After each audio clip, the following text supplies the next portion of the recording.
দুইটা পুরস্কার হলো, এক নাম্বার পুরস্কার যে আল্লাহ তাআলা নিজে আমাদেরকে ভালোবাসবেন।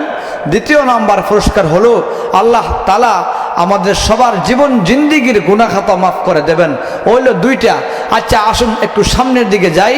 মানুষ মানুষকে অনেক কারণে ভালোবাসে। এখন আমরা যে নবীজিকে আল্লাহ তাআলার হুকুমে ভালোবাসবো, আমাদের এই নবীজি কেমন নবীজি?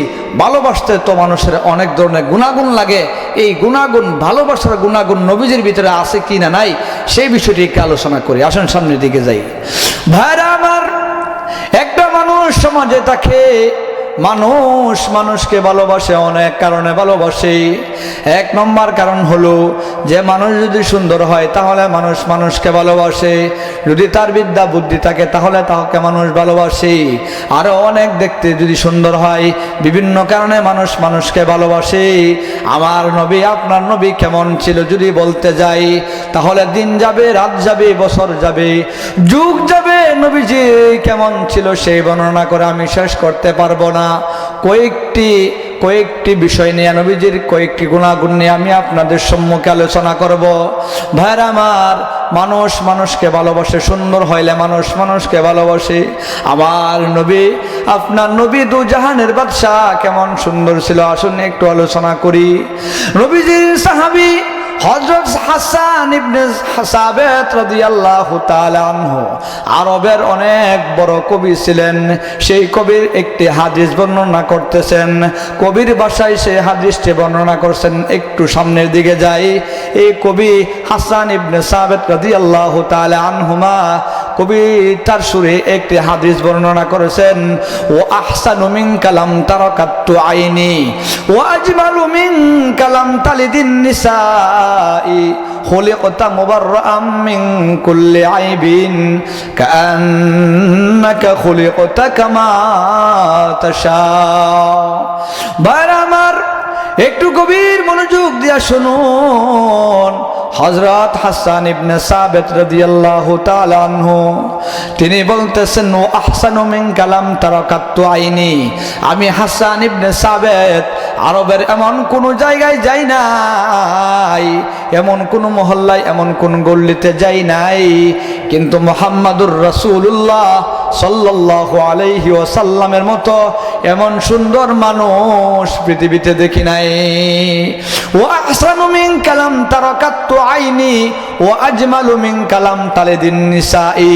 শুধু তাই নয়, শুধু তাই নয়, শুধু তাই নয়, এই হাসান ইবনে সাবিত রাদিয়াল্লাহু তাআলা আনহুমা বলতেছেন, আমি এই পৃথিবীর মধ্যে এমন কোন জায়গায় যাই নাই, আরবের মধ্যে বহু জায়গায় গিয়েছি, কিন্তু এমন কোন মা পৃথিবীতে জন্ম হয় নাই যেমন সুন্দর সন্তান তিনি জন্মগ্রহণ করবেন।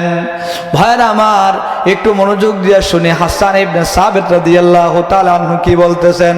ও আহসানু মিন কালাম তারাকাতু আইনি ও আজমালু মিন কালাম তালিদিন নিসাই খুলিকতা মুবাররাম মিন কুল্লি আইবিন কাআন্নাকা খুলিকতা কামা তাশা। শুধু তাই নয়, শুধু তাই নয়, আল্লাহ রাব্বুল আলামিন নবীজি কেমন সুন্দর করে পৃথিবীতে পাঠাইলেন, যেন একটা মানুষ সুন্দর হইতে গিয়ে কোনো দিকদা কমতি নাই। শুধু তাই নয়, কোনো দিকদা কমতি নাই, যেন নবীজি যেইভাবে চেয়েছেন আল্লাহ তাআলা নবীজিকে পৃথিবীতে সেইভাবে পাঠাইলেন। ভাইরা আমার, তাহলে সুন্দরের কারণে মানুষ মানুষকে ভালোবাসে। আজকে মানুষ সুন্দরের পাগল, তাহলে সুন্দরের কারণে যদি মানুষ মানুষকে ভালোবাসতে চাই, তাহলে আমার নবী, আপনার নবী দু জাহানের বাদশা, সবার চাইতে বেশি ভালো পাওয়ার উপযুক্ত। ঠিক কি ঠিক না? এই কথা যদি আমরা সুন্দরের কারণে মানুষকে ভালোবাসতে চাই, তাহলে আমার নবী, আপনার নবী সবার চাইতে আগে ভালোবাসার উপযুক্ত।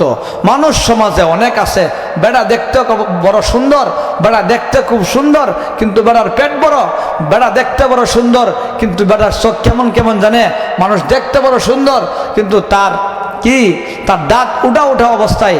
কিন্তু আমার নবী, আপনার নবী কোনো দাঁত উঠা থাকবো দূরের কথা, পেট বড় থাকবো দূরের কথা, একটা মানুষকে সবার চাইতে সুন্দর, সবার চাইতে উচ্চতা, সবার চাইতে সুটাম দেহের অধিকারী যদি ছিলেন, তাহলে আমার নবী, আপনার নবী, দুজাহানের বাদশা সরকারে দো আলম হযরত মুহাম্মদুর রাসূলুল্লাহ সাল্লাল্লাহু আলাইহি ওয়াসাল্লাম ছিলেন। তাহলে সুন্দরের কারণে ভালোবাসতে সর্বপ্রথম আগে ভালোবাসা পাওয়ার উপযুক্ত আমাদের নবী হযরত মুহাম্মদুর রাসূলুল্লাহ সাল্লাল্লাহু আলাইহি ওয়াসাল্লাম।